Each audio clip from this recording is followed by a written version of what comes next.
Bom, e como nós temos acompanhado por aqui, o Brasil registrou o caso de gripe aviária em 3 aves silvestres no litoral do Espírito Santo. A notificação não afeta a condição do país como livre da doença e o comércio internacional deve ser mantido. Para mais detalhes, então, desse assunto, eu converso agora com o analista técnico de aves da Zoetis, que é o Gleidson Salles. Oi, Gleidson, bom dia. Muito bom a gente falar sobre esse momento, né, bastante importante e propício para a questão da biosseguridade, também aí envolvendo as aves, né? Com a notificação desses 3 casos em aves silvestres no litoral do Espírito Santo, o que muda a partir de agora na visão de vocês?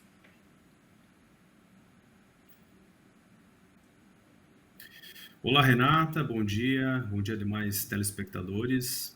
Bom, o Brasil vive agora um momento muito distinto, né? Pois nós não havíamos registrado influenza aviária de alta patogenicidade no território nacional. Então, agora o nosso status é de vigilância constante, né? Em virtude da gravidade desse caso, embora a detecção tenha sido em aves silvestres, né? Mas existe um risco da doença se propagar para os plantéis avícolas. Então, é basicamente essa é a grande preocupação que nos assola nesse momento. Perfeito, Gleidson. Então, quer dizer, a condição, né, a própria BPA já vinha detalhando muito questões de que o Brasil, e a gente acompanha isso por meio de reportagens, a gente vai lá em loco, mostrando todas as questões sanitárias vigentes, que são bastante rígidas, né? Mas também alguns especialistas já lá no passado, tanto da área mais veterinária, zootecnia e desses técnicos que estão bastante atentos às notícias internacionais também, avaliaram, né, que não era impossível que chegasse a doença aqui em nosso país e que, vez ou outra, né, o país poderia sim sofrer com isso, mas já tinha toda uma preparação aí de como, digamos assim, fazer um plano de contingência, no caso, né, para realmente ainda ser mais eficiente. Como é que a gente pode trazer hoje, né, um retrato do que representam as granjas no Brasil, né? Eu queria que você explicasse, detalhasse para a gente como é que está a nossa questão de biosseguridade, questões sanitárias, as nossas exigências, os nossos controles, né, para dividir aqui com todos da nossa audiência.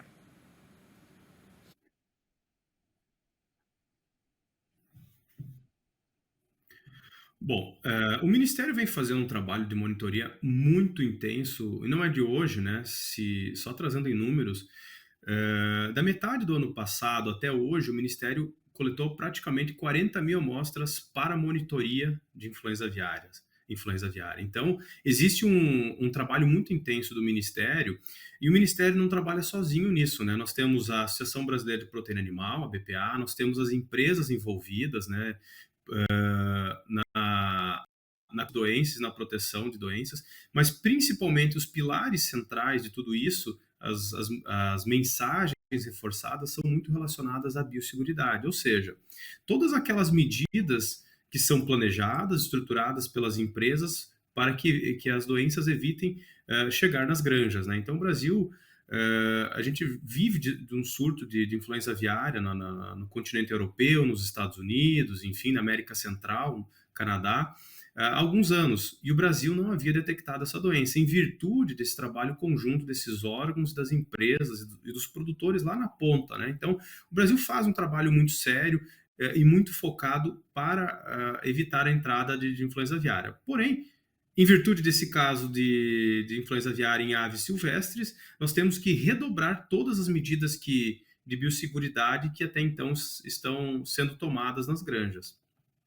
Quais são elas, Gleidson, por exemplo, né? O que a gente pode fazer efetivo na avaliação, até pelo seu olhar mais técnico também?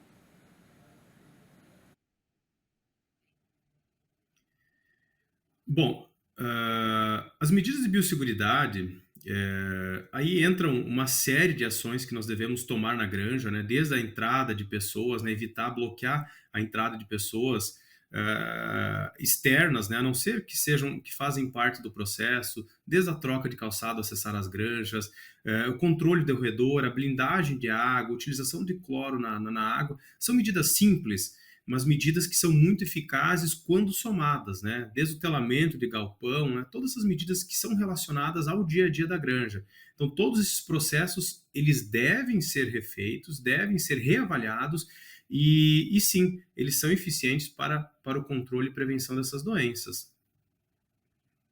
A gente conseguiu até de alguma maneira aproveitar muito, né, do mercado, dado a realidade que, claro, infelizmente acontece tanto na Europa quanto nos Estados Unidos mais fortemente. Agora chegaram, né, nos nossos vizinhos aqui na América Latina, América do Sul, e tivemos agora esses 3 casos já registrados em aves silvestres. Mas antes dessas notificações, a gente observou um excelente desempenho de embarques de exportações, até pelo fato de o Brasil ser referência na questão da exportação de aves e de frango. Agora, de alguma maneira, vocês que trabalham também diariamente, né, no setor, com a incidência, mesmo que seja de 3 casos em aves silvestres, e mesmo que a gente continue, né, e isso ficou bem claro pela declaração do MAPA, o Ministério da Agricultura, que a gente continua livre ali em relação às granjas comerciais, as que embarcam, né, muitos produtos para o exterior, de alguma maneira o mercado internacional pode se sentir mais acuado, né, diante dessa notícia? Como é que você avalia isso, Gleidson? Perfeito, Renata.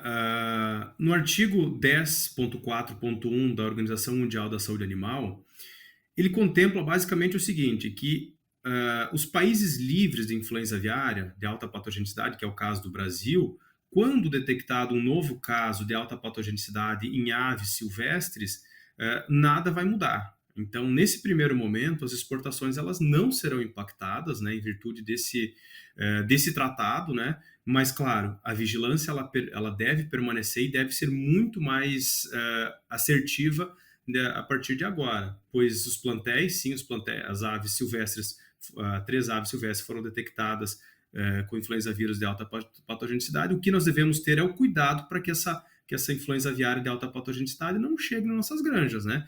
A partir do momento que, se ocorrer essa situação nas granjas comerciais, aí provavelmente a gente vai ter embargos comerciais, mas não é o caso do momento, né? É importante reforçarmos que o Brasil não sofrerá nenhum tipo de impacto ou embargo. Obviamente, os mercados importadores de carne e produto brasileiro estão olhando com mais cuidado para o Brasil a partir desse momento e desse relato. Perfeito, então, muito obrigada, viu, por seu relato aqui com a gente, foi excelente e a gente se fala em outras oportunidades. Um excelente meio de semana e quarta-feira para você.